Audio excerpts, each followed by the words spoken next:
kay mga tao man ta, di ta mga mahayop, natay kagawasan, freedom. Mao ni ang gipahinumdom nato karon, kabantay mo sa unang pagbasa, nagikutlo sa basahon sa mga hari, nga diin si propeta Isaías, giingnan sa Dios nga padihugan niya si Eliseo, kunya sa aron nga mahimong, musunod niya og mupuli kaniya sa pagkapropeta sa Dios. Nga sa gingon ni Eliseo, manamilit sa akong ginikanan. Na sa gingon ni Isaías, wa man kanako did-i. Sa ato pa, you have your freedom, go. Panamilit.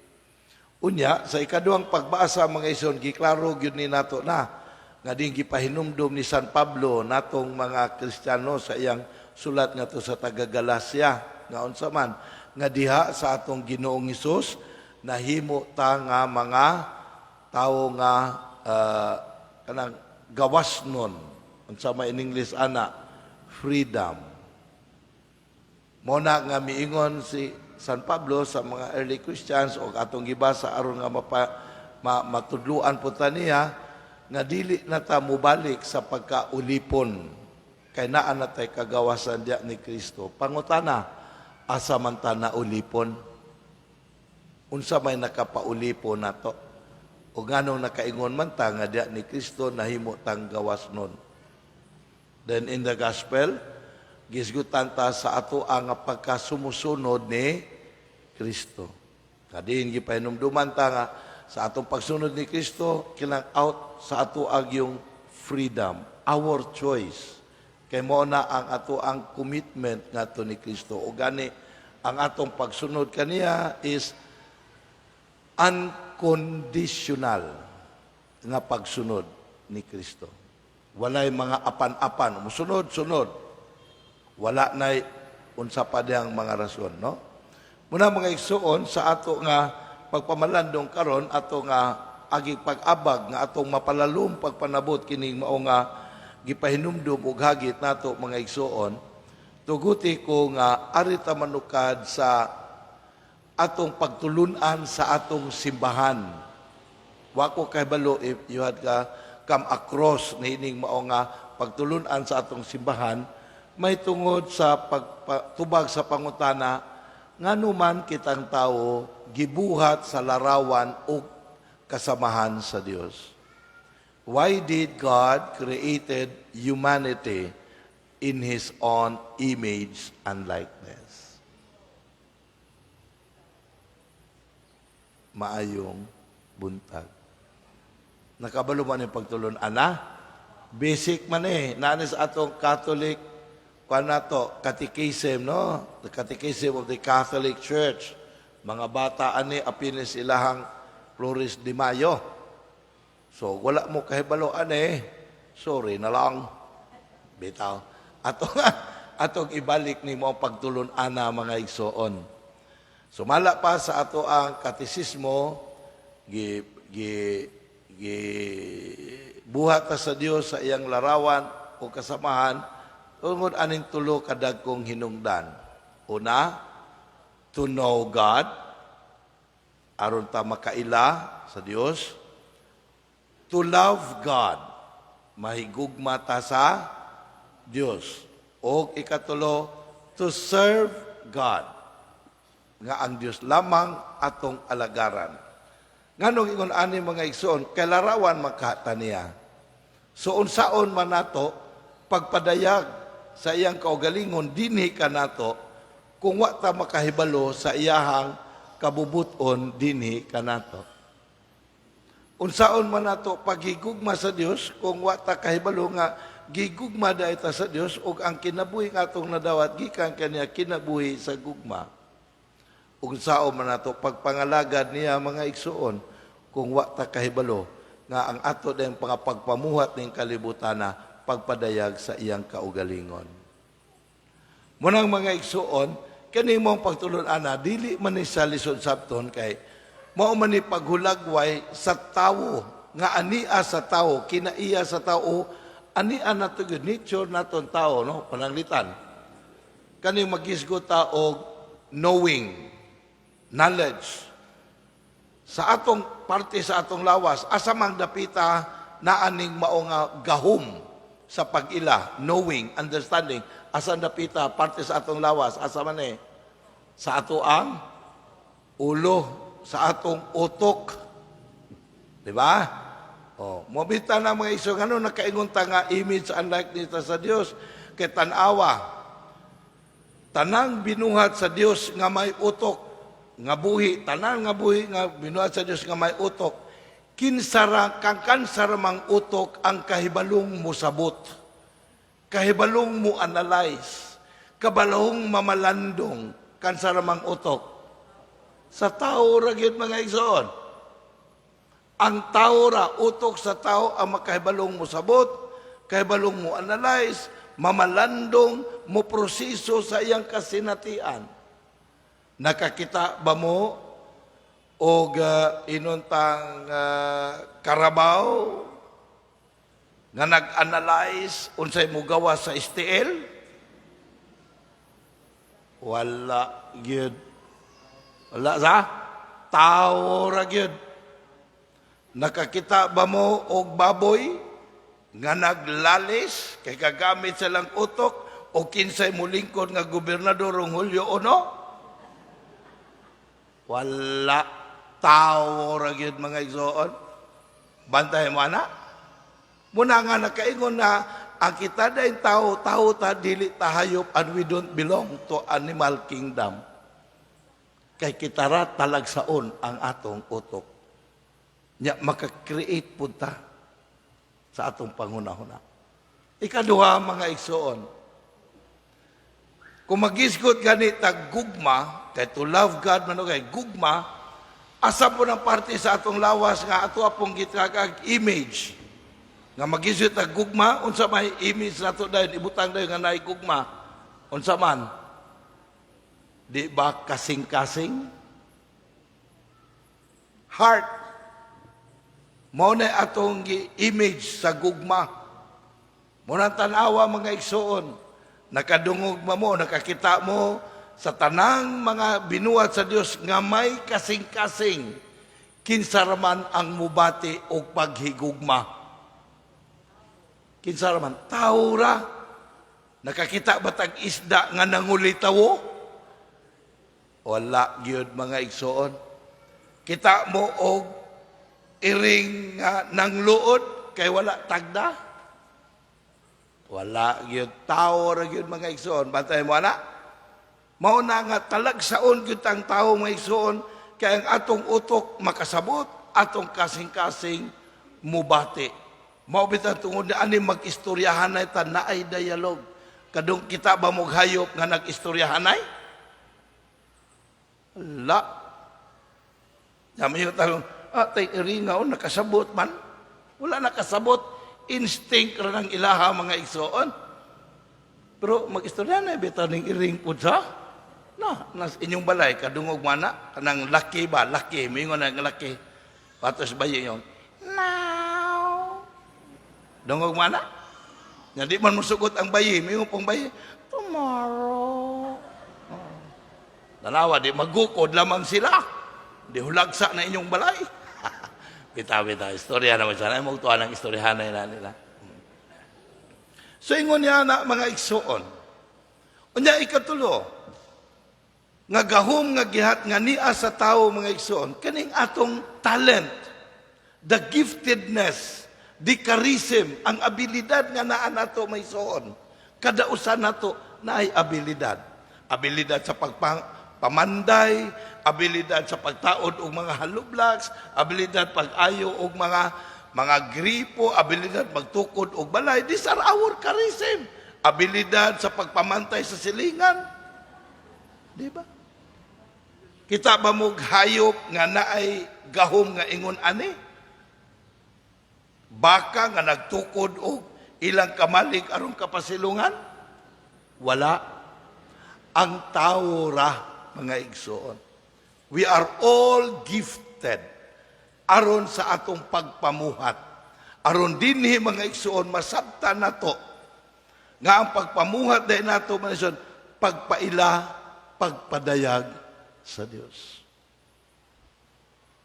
Mabita nang akong balikon medyo kining tulo ka gahom no gihatag sa Dios nato una aron ta makasabot sa kabubuton sa Dios kay aron nga mahibal-an to iyang kabubuton anda ta magpaila magpadayag sa iyang kinabuhi dinhi kanato magkinabuhi ta unya mahigugma ta sa Dios tungod kay siya man ang unang nahigugma kanato mga igsoon. Mobita na sa dakong gugma, gibuhat ang kalibutan, ug kitang tawo.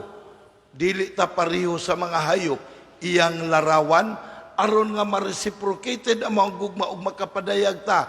Nining maong kinabuhi sa gugma nga nadawat nato sa Dios mga igsoon.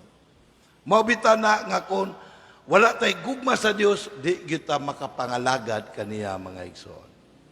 Mao na nga kining agahom po nato sa pagpamuhat, mauni ang pagpadayag pagpaila nato nga ang Dios sa iyang pagkamanggi buhaton hangtod karon nagpamuhat lang siya gihapon mga igsoon pinaagi kanato. Munang mao gyud unta ni atong consciousness in everything we do here on earth sa atong kinabuhi matag karon ug kunya is always the expression sa usa ka Dios nga kanunay nga nagpamuhat nagpaambit sa kinabuhi ug gugma. Dili na akong pagtulunan kang Kristo ni mga igsoon. Mabita na dinyo ta mausap ang atong pananaw. Yang pangutana mao man ni Padre, kung mao din na siya nga ang tao di ay nga gibuhat sa larawan sa Dios nga magbuhat sa iyang kabubuton mula na iyang utok musabot sa mong kabubuton unya mahigugma sa Dios ipinaagi sa pagpadayag niini sa atong paghigugma sa isig ka tawo. Kay mo na pagpadayag sa gugma sa Dios dinhi kanato pagpamuhat nga ang Dios lamang ang alagaran ug wa nay lain kay pagpadayag man day sa iyang pagpamuhat kanunay pangutana nganong karon daghan mang mga tawo nga wala man mga lagad sa Dios ngano man ni nganong daghang mga tawo karon nga wa man mahigugma sa Dios mga igsoon. Gani, naghimo siya og ilaing Diyos sa iyang kaugalingon. Ug mauna ang kwarta. Munang ang daghan ron nangalagad sa kwarta. Munang tanawa, sugod sa adlawng Lunes, nangitag kwarta, aron daghang kwarta, kay nahigugma kwarta, hangtod sa Sabado nangitag kwarta, apel pang Domingo, kuhaon pa. Munang dili kasimba, kay nangalagad sa kwarta. Bantay mo? Lupig ang Diyos sa kwarta mga igsoon. Tanawa, mga tao dili mahadlok maimpirno. Sige panawat kwarta tumiaging eleksyon, pagkadaghana kayo. Lupig ang Ginoo, lupig si Kristo. Nganong ingon ani mga igsoon? Usaray atong tubag ani.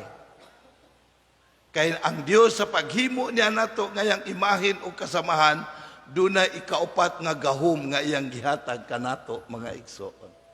Ngamoy nakapalahi nato usab nga dili daay tahayok, tawo daay ta. Unsa man kining gitawag sa in English version faculty of volition. Unsa nang faculty of volition? Unsa nang volition? Kana bang ingon natong freedom mga igsoon. Freedom, kagawasan sa pagpili. Nganong gihatag man ni apil sa Dios nato mga igsoon? Tungod kay ang Dios sa iyang dakong gugma ug iyang kinabuhi, gawas nun man siya. Pwede siyang mubuhat, pwede siyang dili. Apan tungod sa iyang dakong gugma, nagbuhat siya aron pagpaila sa iyang gugma. Kay usaon man pagpaila sa usa ka tawo nga naa say gugma, gabati sa gugma, kung dili niya ni ikapaambit ngadto sa uban. That is why ang freedom kagawasan nato mayson is always associated sa atong kinabuhi sa gugma. Mabitan na kung mahigugma ta, nya di nato ipadayag unsa man pagkahibalo sa tao nga nahigugma ta. Am I right? Matanawa ng mga tao nga mupili nga dili nila ipadayag ilang gugma di magsige lang magpanutok. Tiger lock, di ba? Nya dili ka pa istorya. Dayog silos-silos dayon. Manisa, nga naman na sila kasilos, imyo man na sila, Father. Balumog imyo?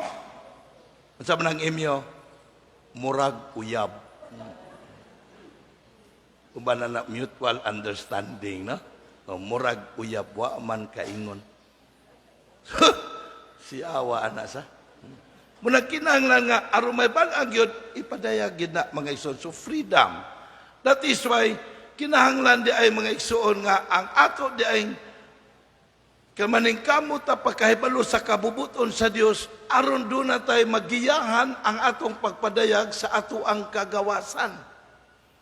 O kinahanglan nga atong amumahon ang atong paghigugma sa Dios, aron nga pagbuhat ng tangagawas nun, ang atong pagpamuhat, pagpaila sa dili makita nga Dios, ug ang atong pagpangalagad mga igsoon, pagpadayag sa Dios sa iyang kabuhatan, pinaagi kanato. Maubita ng sabatag higayon, nga magkinabuhi ta sa supak sa kabubuton sa Dios mga igsoon. Sa matag higayon nga magdumili ta paghigugma sa Dios. Muna gipasabot nga napukan ta sa kaaway sa Dios. Kisa may kaaway sa Dios, ang yawa. Munang nahimo na tang binilanggo sa pagpakasala mga igsoon. Munang gitag slavery of sin. Kadili man nature nato ang pagpakasayop mga igsoon. Kay gibuhat man ta ang atong kinabuhi gikan man sa maayo og hingpit nga Dios. Mao bitaw na nga we have to form sa ato ang pag-ila sa Dios aron mahatagan nato right expression ang atong freedom. Munang di nito makasabot mahingon sa second reading, nganong ningon ang si San Pablo gipahinumduman ta, nga gibalik na antas diha ni Kristo, gawas nun na ta. Nganuman, kaysa pagdawat ato ni Kristo, gilugti na niya ang talikala nga maoy kuan nato, nagbugkos sa pagpakasala mga igsoon. We are freed diha ni Kristo. Munang ningon si San Pablo, di na ta mubalik nga mahimo pang ulipon. Asa man ta maulipon? Sa pagpakasala, mga igsoon. Mabitan ang nipadayon pagyud si San Pablo, nga kining atong kagawasan, ato ning gamiton. Ato ning gamiton ang atong freedom pag kinabuhi in the exercise sa ato ang kinabuhi sa kaluwasan. Ngunang niingon si San Pablo nga, ato gyud nga alagaran, apasudlo nato ang espiritu sa Dios dini kanato, na dili ta mo sumitir ngadto sa ato mga tawhanong kalahay o kagustuhan. Mobita na ningon si San Pablo, gamiton nato, dili nato gamiton ang atong freedom sa atong mga lawas nun nga mga panginahanglanon. Nganuman, kay ang kagustuhan sa espiritu mga igsoon, dili man supak man ni siya sa kagustuhan nga tawhanon. Mabita na at the end sa iyang letter, unsa iyang giingon, nga kon anaan nata sa Espiritu sa Dios, gawas no nata sa balaod. Balaod. Nga naman, kaya ang atong mga human laws, ang atong balaod, gihimo, aron mahanay ta. Nganong gitagaan man tag balaod? Aron ta mahanay.